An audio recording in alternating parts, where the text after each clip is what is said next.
I'm reading your energy today. Does that sound good? I'm excited. Okay, how do we actually read energy? What is gonna happen today? Let me explain. I got this idea that I just wanted to do a pure energy read, which was actually what I started off doing in my readings. They used to be called clarity readings. And I would just read the energy centers that exist on a person's bodies, which we know as, we call them the chakras. So you've probably heard that word before, or maybe you've been to like a yoga class before, or you've been to your acupuncturist and you've seen the little outline of the human with the circles, right? So there's 7 main ones. The top one is white, the bottom one is red. You know the drill. So when I first started to learn to read energy, this was what taught me. And this is why this is how I teach people to read energy, is I start off with the chakras. Not because everybody needs to be an expert in chakras or that this is the only way, but if you're ever wondering like what I'm doing in these episodes and like why they're so accurate, is because I would say my main skill is I'm a really good energy reader. And then secondary to that, or maybe complementary to that, is I also have an old soul and I connect to my higher self, so that wisdom comes in from the higher self. But my human is a good energy read. So because I want you guys to be able to do all of this by yourself without me, I love that we have this intuitive space where we get to brainstorm and practice together and play. But I want to do today's reading with a little bit of a lesson, because I want you to ultimately be able to be better at your own intuition, be better at following your heart, understanding like what is true and what's not. And reading energy really is the start of all of that. So what I'm doing today is I pulled your energy forward, hopefully with your permission. If you're listening, I have your permission. So there we go for it. And I'm going to read the main 7 chakras that are on your body. They start at the bottom, which the first one is called the root center. And then it goes all the way up to the top, just above our head. It's called the crown. But I always started to read from the top down, because when I focus on energy, I close my eyes, and especially when I'm reading a person, I see the outline of their body. So I always start from the top down, and even though it's kind of backwards. But I like to hold my attention on these chakras, first of all, because they have themes. So like when you have the theme, it's a little bit easier to read, as opposed to being like, read that tree on your walk. Like it's like, whoa, there's like so many things that maybe I can pick up from this tree. But I like to be able to hold focus on these centers, because each center has a message on its own and it's a category that it comes from, and then I can get deeper messages from understanding the category. So I always teach by learning chakras first. So if you join Soul Reading Method, or if you've done Soul Seeker, I always teach the chakras first. But ultimately what we're really trying to do is learning to hold focus on energy that is very much there but is unseen. So that's why I look super witchy and weird and all the things, because I can sense the energy, which all of you can, and I have just learned to hold focus on energy. Stay there, get the information. So energy has information, and I'm totally going to butcher this, but like, haven't you ever heard like our cells have information as well? Like even from like our ancestry, right? Like they've proven that. Like it's so fascinating how even like these little pieces, and that's energy, and there is information in energy. So you can go to as small of a piece of energy and to a really big piece of energy, which be like, maybe a small piece would be like, I'm going to focus and see like what my dog's energy is trying to say. And maybe I want to go real big and be like, what is the earth trying to say, right? So you can play with different types of energy, and the trick is really to learn to hold your focus, which I'm really grateful for this practice, because I just feel like meditation is boring. Like I found it very boring. I'm a very like go person. So having to like sit in meditation and just breathe in the beginning wasn't very exciting for me. Now, as I'm older, I can do it more and I do enjoy it. But I loved learning to read energy and hold focus, because it is a meditation, because you have to be very present to be able to do it. And then what happened is that I honestly felt like I was getting smarter. Like, I feel like my brain works better now at 43 than it ever did anytime before. And I really credit that to the amount of meditation that I'm in. And it's funny, I got this aura ring. I've talked about it a few times. And I was getting it for sleep because I wanted to see if I was sleeping well. And I wanted to blame Benny for like my not sleeping well. Turns out I do sleep very well. But one of the interesting things that the aura ring has shown me is that when I'm in meditation, when I'm doing the podcast episodes, when I'm with a client, when I'm teaching a class, I am in an engaged state. Like I'm in this like really great state where like if I go into the car, I'm in like a stress state. And there's like other things in my life, or even when there's like I'm outside of meditation and let's say I'm like working on the business, my aura ring spikes and says I'm stressed. It's so interesting. I'm like very grateful for these meditations and like for learning to read energy and like kind of have to hold that focus, even though it could be a little tiresome, because it really is what keeps me sane and like really connected to my soul self. And learning to read energy is just kind of like a fun exercise that helps you connect to your soul self and to your spiritual self, right? Because energy reading, I believe, is a spiritual gift. Like I feel like this is the evolution of the species. My sense is that hopefully, guys, there's like a statue made of me one day that's like that girl who read energy and seems real weird. Now everybody reads energy. Who knows? I don't need a statue, but it would be nice to like kind of at some point know that I was ahead of the times. But I really do feel like all of us who are interested in this and people that show up to my soul reading method class, it really is being ahead of it. I do feel that the more space our soul takes in our body and the more spiritual we become versus like the human version of ourselves, I do believe that this is going to be just like a thing that we all do. I mean, I see my kids do it. I've trained them to do it, and then I just see them do it like very naturally, and it's just so natural to us. But I think you have to be connected to that side of you to be able to even know that it is possible. And then of course, do it deliberately, like do it like doing it in a way that you know what you're doing, like doing it on demand. So that's why I'm excited to do today's sesh, because I'm going to hopefully show you and give you great messages as always, but also teach you just by observation, so you can see like how I'm doing it, and also maybe that gives you a little bit of answer of like, how does Nikki does it? Because you guys are always like, I don't know how you do it, and it's like, because I'm reading, it's a mix of reading the energy and then like that higher self wisdom that is very old and is many lifetimes older than who I am right now, but being able to connect to those things is how it's all done. All right, so let's get into it. I'm going to be reading the energy of your body based off the chakras, and we're going to start off with the last chakra, but the one I like to read first, called the crown center. The crown center is right above our head, so it's right above the brain, and it is the spiritual connection. It's the idea, this is like when we have those very inconvenient spiritual awakenings, it happens here. So when I was looking at your crown, it was so beautifully opened. It was like you're just like an open-minded person, which is just so beautiful to see, because sometimes I read people and they're very closed-minded and that's like difficult. And it really looks like you're very creative. You have a ton of ideas. Like there's a lot going on there, and just like these really creative, you're definitely connecting to like future versions of yourself, higher consciousness thoughts. So it was really beautiful. But then what happened was that off to the right side of the crown, so like on the right side of the head, which the right side of the energy is masculine and the left side is feminine. So when I was looking off to the right, it did look like you're still struggling to let go some sort of rigidness that happens in your mind, that like there's a rigidity, and that rigidity looks like honestly from being intelligent, from also being like, I've gotten things done by being linear in the past, and that has worked for me. So even though I'm trying to open up my awareness and be more open-minded, it's hard to teach an old dog, new tricks type of thing. It's going to happen, but there's still this little bit of like a grayish cloud on the right side that is all about this like rigidity that you have. It's funny, when I was writing, one of the notes I wrote was, this is because they're spoiled from being smart. So it's like almost like, you're smart, like you're intelligent, which is amazing. And sometimes like intelligence gets us very far. Like it's gotten us far, and it almost looks like you're spoiled by like, because you're smart and because you're intelligent, things have worked in the past, but now it's like they're not working so much anymore, or you know that it's time to like expand the way you see the world. You want more from life, and it's really not going to come from that rigidity, from that intellect. It's going to come more from, I like to say, like almost like it's not going to come from the mind, it's going to come from the super mind.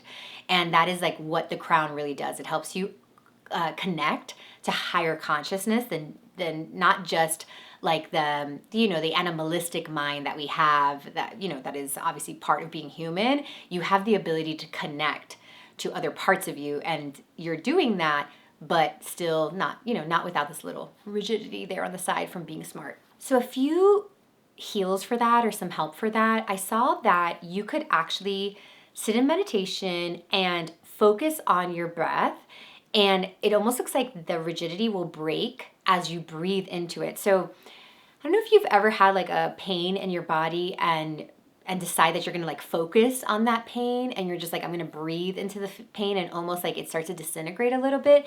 That's what this looks like. So if you ever find yourself being rigid, or like you can't find a solution to something, or it's like not working out, and you can tell that your mind is like almost like short circuiting, it's a good time to just kind of close your eyes, breathe, and almost focus on your mind. Like kind of bring your awareness to maybe the right side of the brain and breathe into it, because it does look like it wants to break apart. And this breath of like focusing on the present looks like it is the solution. I was also getting to definitely surround yourself by spiritual texts, and maybe it's just one. Maybe you're a Bible reader, maybe you're a Course in Miracle reader, or anything like any sort of spiritual book. And it's not so much to understand it, like with your logic, of course, because that kind of defeats the purpose. It looks like it's more to help you stay in that vibe, to help you remember that you are a spiritual being, which I know last week's episode we talked all about that. And this is really to to kind of like keep you in that memory, and you don't have to. I almost see you like not even having to understand it. For example, the Course in Miracles, I have tried to read that book many times. I don't understand it. Like it really does not make sense to me. But I'm getting that almost like that's not really what's important. What's important is maybe that you're reading a little bit of it. So maybe you do 10 minutes every night or something, and just to kind of stay in that vibration. It looks like, this is what I do to commit to this like spiritual journey. So definitely having a little bit of something, and then it looks like that rigidity starts to break. And as the reason why it's good for that to break in your case is because you want more in life, and your crown is opening up enough. So imagine it's like opened up like 75%. So it's going to give you like 75% of this new life, but you need that 25. It's like kind of saying like, you're missing a few pieces from the puzzle. And it's like, well, and the only way to like really get the full puzzle, the full vision of like what I want for my life, I need that 25% to be just as like stretchy, as the rest of the mind. So kind of letting go of this rigidity is going to be very helpful to manifest, to kind of bring forward what it is that you've been trying to bring forward. So that's why we want to do this. Next is your third eye, which is the energy center between the two eyes. This is the psychic center. This is the manifesting center. When I read people's energy, and in this place, I always see like kind of like their dreams, what they're manifesting. Sometimes they're very closed because they can't see the future, or they're overusing it. So it's a really interesting, it's definitely like one of my strengths, right? I use the third eye a lot. That's like what I'm using to read energy. I'm using my third eye to read the energy. So for you, it seems like your third eye has been attacked a lot. Like I was just so sad. It looks like you've been attacked by like people around you, or maybe even society, friends, family members, when it comes to you making decisions that are right for you, but like may seem crazy to other people. Like gives me goosebumps. It was almost like, you're like, I need to move here, or I need to leave this relationship, or I need to leave this career. And like that was really coming from an intuitive place. Like you could see your path. You're like, this is the right path for me. But it does seem that a lot of people around you, or even if it's just your communities, your society, like the societies we live in, that have really made you feel like you're crazy. Like that is not correct. And it looks like it has damaged the third eye a little bit, and has like damaged your own intuition. So I'm so happy we're here together, and hopefully I can, be a good example of that, to really like follow your intuition. But you have very strong intuition. You're meant to follow it.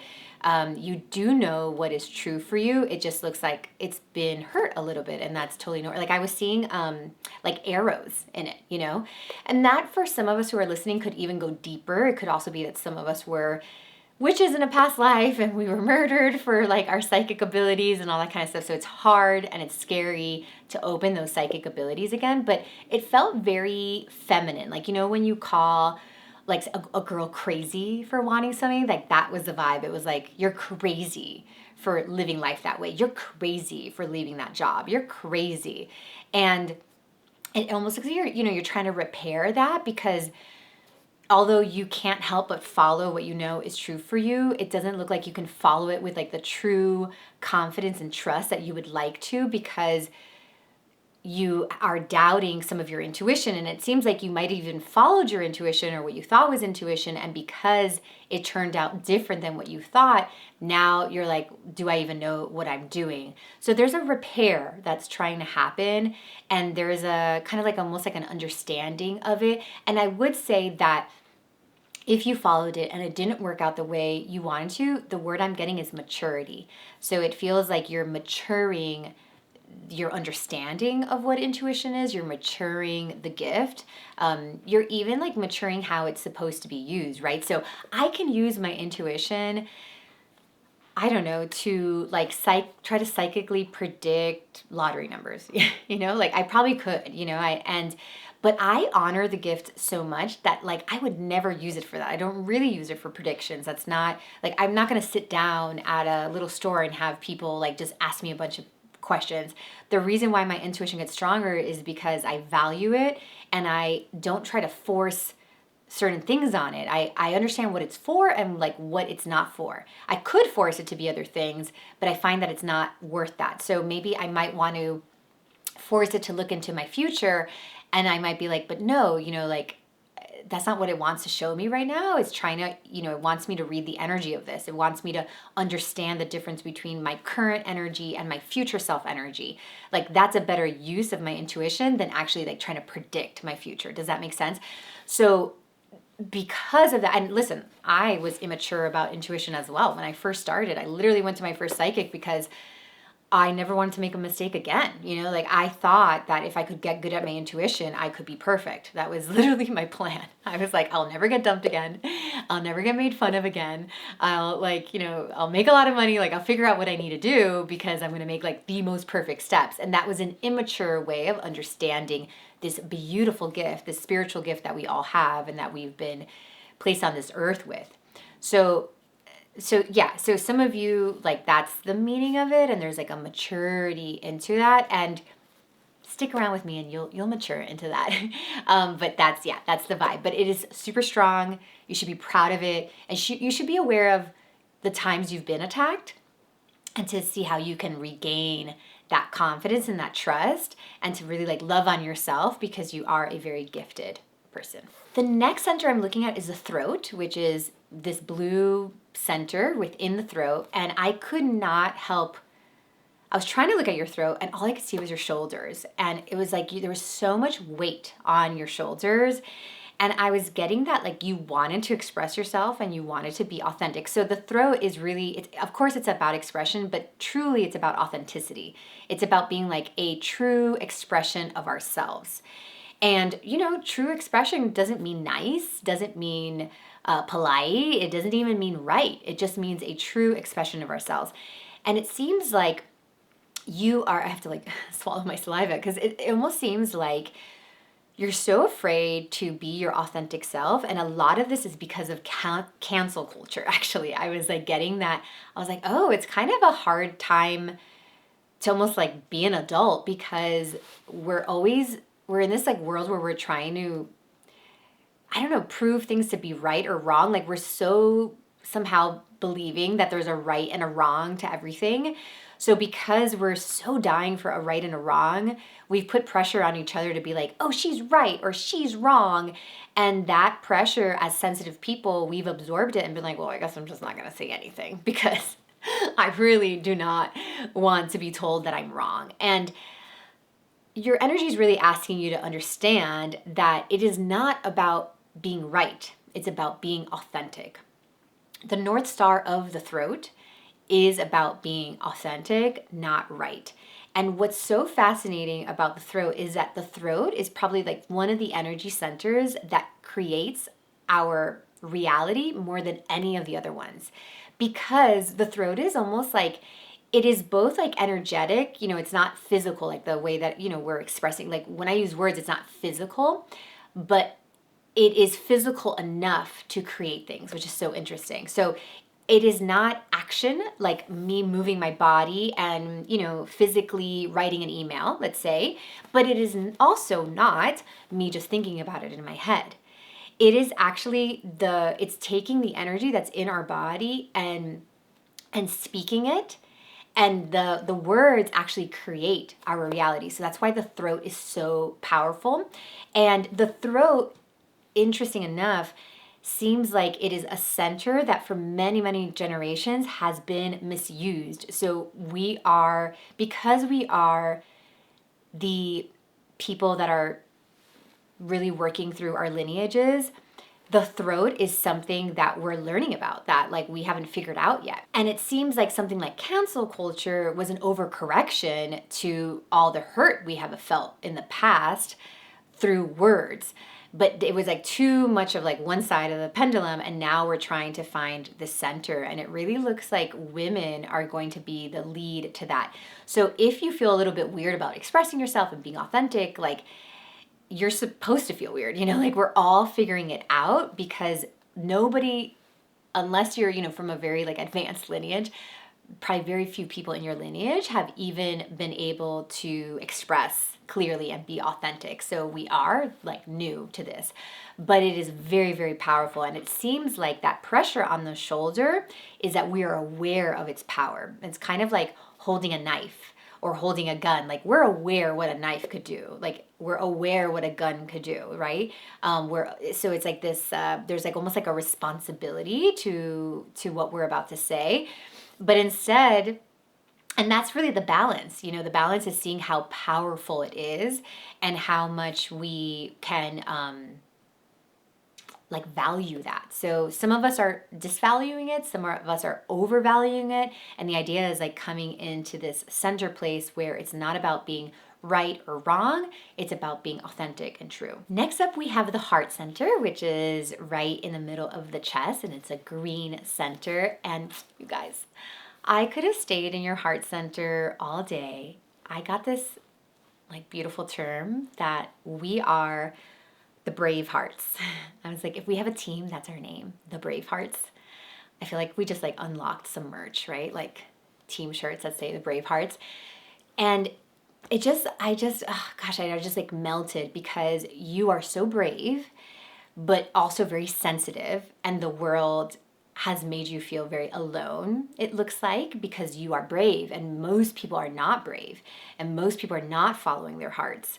And you are one of like the brave, basically, but also sensitive. And it looks like, in many ways you've felt alone, that the world has kind of overlooked you or like made you think that like what you want is silly or not doable. And a lot of it is really coming from people that are not as brave as you. But then of course, like if you hear your parents say, oh, you shouldn't do that, like that's a dumb career for you to do, or like you need to get married to that person because they're older than you and they're your parents, you're thinking like, oh man, I must be like silly.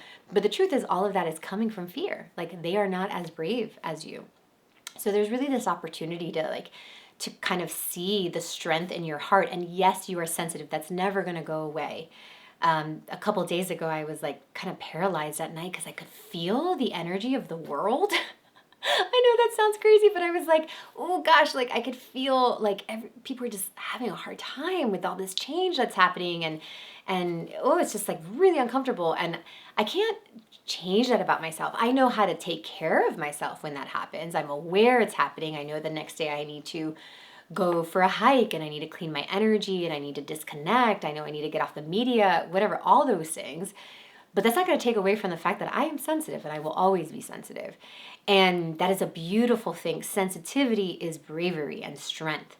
And it almost looks like for you to remember that, to understand that, because that's where the strength comes from. Like bravery is not a lack of fear. Bravery is not this idea that you are confident and you know exactly how everything is going to happen. I see bravery as like just somebody running into battle because they care about this thing so much that they're willing to die for it. That's what you are. You are the brave heart. We are the brave hearts. Next up, we have the solar plexus, which is one of my favorite centers. It's in the stomach. It is yellow, and it is called the solar plexus. And this is really like the I can do it center. This is, I believe in myself. This is confidence. This is, moving forward. This is identity. So a lot of people's identities are caught up in here. And your solar plexus is a little rusty on like the action taking. Like it almost looks like you're really working to get to like trust yourself more often, like have less doubt so that your action can be like a little bit more consistent and be a little less rusty, if that makes sense. It looks like it's a wheel that you want that wheel to turn regularly and like, that you're regularly trusting yourself and taking action. But it does look like there's a little bit of a stop and go because of doubt. You stop and you don't believe in yourself. And it really seems like what I loved about seeing your solar, it looks like your solar is what brings you to me. Like in a way, like you're attracted to me and to the podcast because I help with less doubt, which is such a blessing, which I love that. And I look forward to teaching you guys how to feel less doubtful, but it really looks like that's what brings you guys here. So in your solar plexus, it did definitely look like your identity is changing and that you're almost like trying to find like, what is the right identity for me? Or you're trying to figure out like, what's the best way to call me? So it might be like, I used to identify as a mom, but now my kids are older. So like, what am I now? Or I used to be an accountant, but like, I really want to be creative. And your solar plexus was like asking you to see the power of identity because it can help you grow in to what's next, but to also not take it so seriously. So I might tell myself right now, so when I wanted to write my last book, Soul Led Living, I had to start telling myself and reminding myself that I was an artist, that like I was a creative. I had lost that because I had done, I was a writer, but then I did so many years of growing this business and being a teacher, and I really grew into that teacher identity, which was great. Obviously the intuitive identity, the practitioner identity, like that was amazing. But now I was being like called to write a book, but my identity was like, I'm a teacher, I'm an intuitive, I'm a mom. And none of those identities were calling me to write a book.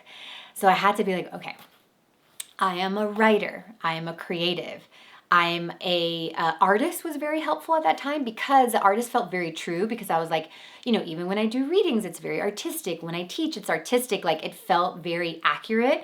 And then, to write the book, I was like, oh, an artist writes the book because at first I'd call myself a writer. And of course I'm a writer. I write all the time. And like author, I could even say I was an author because I've written a book before, but I was like, that's not making me write the book. So in order to get me to take action, I had to give myself a new identity. And artist was the one that really like let me go into writing that book.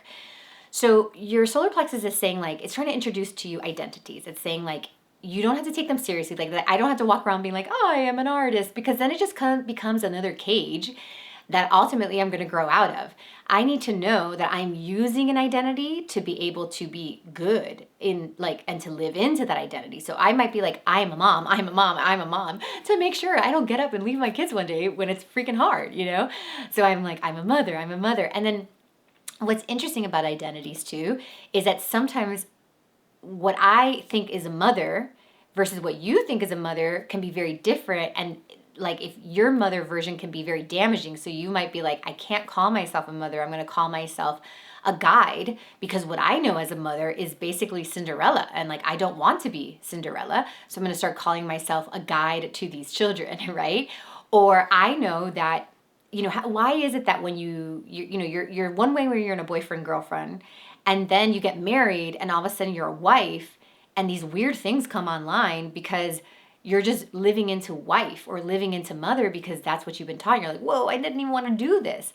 So I think that's really why the world brought online the word partner instead of husband or wife, because we were like looking for a word that had a little bit less trigger to it or a little less, so that it would have a little bit more space, The only thing is that what I didn't like about calling Benny my partner, which we are partners is that then it like really toned down like the sex, you know?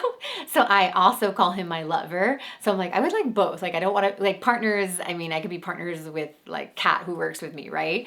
So I was like, that's not working either. So I gave us another identity, which is like we're partners and we're lovers. And that, you know, gave me a little bit more of a full picture. So that is like action comes from those identities. And your solar plexus is saying when you're worried about not being so consistent in your action or you're feeling like it's a little rusty, make sure that you have an identity that is supporting the action that you want to take. So giving yourself a word that really, when you call yourself that and when you decide you're that, that in order to live into that identity, there are certain actions that come with that.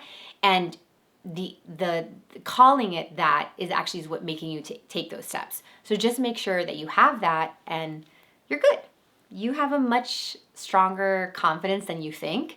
You just don't have the right identities right now, but you can do things. Like, you're pretty badass. You can do like, yes, you can, you know? So yeah, let's move on. The next center is the sacral, which is right above our reproductive organs. It's right where a woman would, you know, have her womb. It's orange and it's all about femininity, creativity, creation, bringing, it's about like sensuality. It's the way that we attract things into our lives. It's like swag, you know, it's like swagger basically. It is attractiveness. It's a big key to manifesting because it's like what we bring towards us. When I went into your sacral, I just saw like your sacral was like, God, I just want a more feminine life. Like, it really looks like you're asking for a more feminine life that feels true, that's authentic, that's creative, that's not linear, that it's like you're just really asking for life to not be a grind. And I love that because we are, as a unit, you know, like really as a collective asking for that. And that's how we change the system. So our yearning for that is actually what is changing these masculine systems into more feminine systems. But that's also why it's taken time. That's also why it feels so abrupt. You know, it's like you followed such a masculine path when you were younger and like college and all that kind of stuff. And now it's like, oh my gosh, I don't want that at all. And it feels like so abrupt, but it's because this like collective yearning is really breaking down an old system and giving life to a new one. And you're just an early adopter of it. You're seeing it. You're like, oh, I'm jumping on that train. Like, it is possible to not be in a grind. I see it. It's coming. It's not fully formed. It's not a full system yet, but I see it coming. You know, we've seen little things like that when it comes to work and all that kind of stuff, but it is coming. And I'm here to tell you that you're absolutely going to have that life with less of a grind. It's just that right now you are currently building the system and the foundation for that to be possible. I was looking at Benny and I the other day, and I'm like, my gosh, we're working so hard lately, which is so weird because we weren't working that hard like a couple years ago. And then I was like, gosh, I don't, you know, I know that this is temporary, but I want to make sure it's temporary. And then I understood, I'm like, oh, but if you really look at what we're doing, we're like setting these like systems and these foundations that are more sustainable than the ones that we had before. So yes, it's going to be hard work now, and you might even see yourself working even harder, but there's a difference between grinding and working hard to build something. So there's a difference between grinding and building. And right now you are building a new system, because remember, this more feminine system does not exist so much in society. So we're all building it together, and we are building our own. Where the masculine system has been around forever, we've been all following it for many generations, and now we are redoing it and breaking it. So there's a little bit of a build time to be able to enjoy that. So keep that faith, but that doesn't mean that you grind, work hard all the time, make sure you're taking breaks and all that stuff, but don't be afraid of building. And then lastly, we have the root center, which is the first center, but it's all the way at the bottom. It's at the bottom of your spine, and it's red. And this is the one that causes all the problems, guys. Maybe that's why I don't start with it, because I'm like, let's start with some good stuff, the upper chakras, before I go to the bottom one. So this is about money. This is about family. This is about where we come from. This is about the families we exist in, our communities, how we make our money. So it's just, you know, it's a very human, it's the hard stuff for sure. And it's a tricky one because as the upper centers start to really like vision and dream of a better life, the root is often not strong enough to carry this new vision. So the root has to be rebuilt. So I think about it as a tree. It's like you might want to have a huge canopy, like this really expansive life, but when you look down, you're like, damn, like my trunk is so skinny and puny, it's never going to be able to hold this big canopy. So now I have to strengthen the trunk. And sometimes I might even have to cut my losses and leave this foundation altogether and build another one, which is when we see people divorcing, when we see people leaving their careers, like making really, really big changes, almost like kind of an eat, pray, love situation, because you're like, this foundation I have built, like there's just no way it's going to be able to carry what I'm envisioning. In my case, I saw that myself too. I had these dreams for my life, and when I looked down, I was like, whoa, there's like so much codependency and addiction and this family and all these things. So I was grateful that I was able to rebuild it and strengthen it, so I didn't have to like cut it off and necessarily get a new one. But there were some things I cut off, right? Like cutting off where I lived and having to like rebuild somewhere else. So yeah, there are sometimes some drastic things in that. So this is the one that causes all problems, but let me read what I saw in yours. So right now there is so much healing happening here, but specifically in one area, it almost looks like there's like this process of you like, I don't even know what the right word is, but like unmeshing, like kind of leaving your parents and your parent situation and almost seeing like whatever you said about your childhood, like, oh, my mom was a narcissist, my dad was this. Like, it's almost like those are becoming less important. Like, yes, those are truths. We're not going to take that away from you. They're actually true. But you're finally like deciding that like that's not going to continue to be your story, and you're like moving away from it and moving into this like reparenting stage. Because you're reparenting, you might see things like you trying to do some creativity that you had never seen yourself do before, or maybe you're realizing that your partner doesn't treat you well, and it's like you were like, well, I was with this partner because that's what I thought I deserved. That's what my parents made me feel like I deserved, or that's how my parents did things. So there is this kind of release of the parents, and it's this process of not blaming them. Like you're like, I figured out, I spent a lot of years blaming them, and I can definitely point to a lot of things that like went wrong there. But now you have moved on to the next stage, which is like, none of that even matters. Like, it's not important to like claim that anymore, but it is important to reparent myself. So it looks like there's a lot of questions of like, what is best for me? What do I want? There's a lot of kind of like putting yourself first, thinking about like what works for you. And that can also mean that like I'm in this family and there's 5 of us, and I used to do it in a way where I was like trying to figure out what everybody else need. And now you're realizing that if I just make my own trunk strong, then everybody else will be okay, because everybody else will create their own strong trunks. Because like what's going to happen when these little baby trunks grow into bigger trunks and they're weak because they've been following my weak trunk, and then I'm going to have to keep taking care of these weak trunks.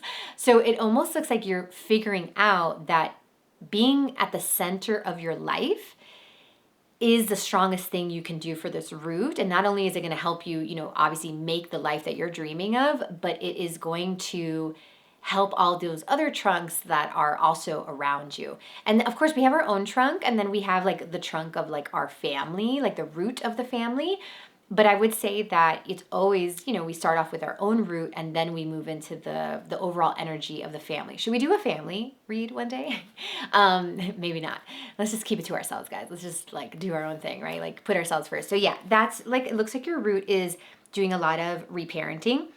And then as for money, it does seem like, again, you're like a lot of why you're changing the way you make money or the way you want to make money is because you're going to ask yourself, what do you want? Like you're going to realize that question and whatever that answer is the most sustainable. It is the safest thing to follow. So those of us who are losing our jobs during this time, right? There's a lot of us losing jobs right now.